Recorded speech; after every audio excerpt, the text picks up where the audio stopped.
We are voicing young people's priorities: sustainable consumption, mental health, self-determination and equality. Join the Stand for Something campaign because there's a democracy crisis across Europe and there's a growing gap between young people and public policies.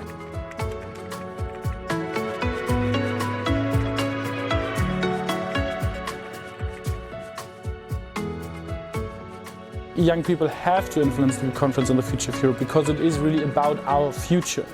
We are the generation that has to live the longest with any decision taken at the moment, so we need to get involved and use our voice. And I think there are ways. There's always the possibility to call your representatives and send emails and just advocate for your points. I became a mental health youth activist in order to solve the problem that I'm very passionate about and to help people that have been going through the same things that I've been going through. I became a youth activist mainly because I care.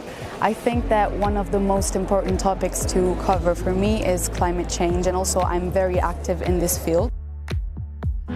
The Stand for Something research was done because we wanted to gather the feedback from young people in a more methodological way, and we wanted this research to be robust enough so that we can hand it over to policymakers. The survey was about attitudes towards the European Union and the agenda on which young people would like to see ongoing in the future of Europe. What we extracted from the findings of the survey is that young people have very specific priorities that really affect their lives on the future of Europe. And this is because they feel that climate change and the environment is a very important priority for them.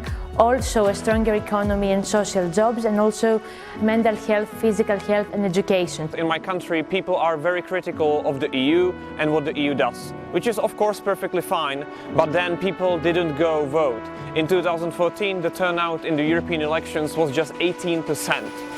Young people are very progressive in the way they think about European Union. Firstly, they are very much in favor of the EU. They think that changes should be made, but they identify themselves as European and have a very clear agenda that they would like to be implemented through the Conference on the Future of Europe.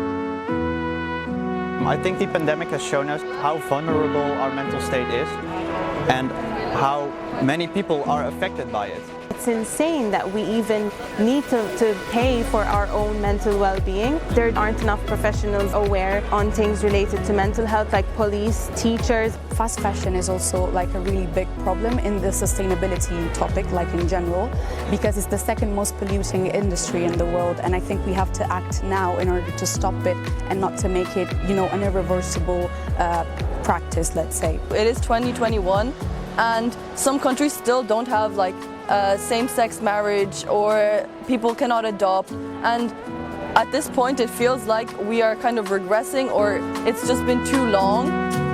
The role of youth activists is to make sure that everyone is heard and to let young people know that their voices will be heard and will be taken into account.